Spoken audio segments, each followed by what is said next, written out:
প্রিয় দর্শক, আসসালামু আলাইকুম। এইটা আমাদের ব্রহ্মপুত্র নদের শুকিয়ে যাওয়া একটা অংশ।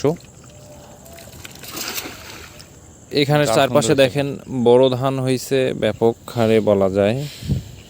আমরা শাহ আলম দাদুক সহ আসলাম আর কি মাছ ধরার জন্য। বহুদিন পর আজকে আসলাম ঝাঁকি জাল নিয়ে আসলে মাছ ধরার জন্য। দেখি কি মাছ ওঠে। এখন পর্যন্ত মোটামুটি আমরা পুঁটি, ট্যাংরা, বালিয়া সব কেজি খানেক মাছ পাইছি। দেখি এবার কি মাছ উঠে।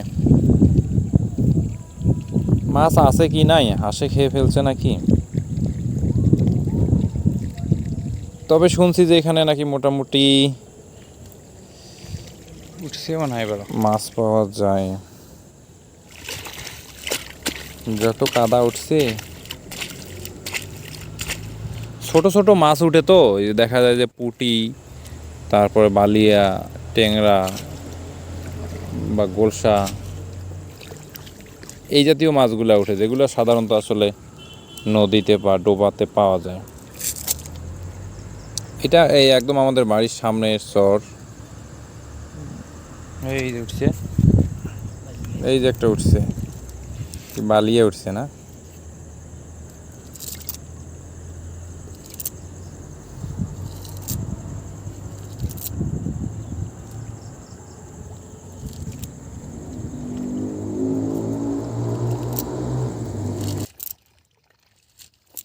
জায়গাটা পরিষ্কার আছে। এটা তো বেশি নেল পাউডার নেই না।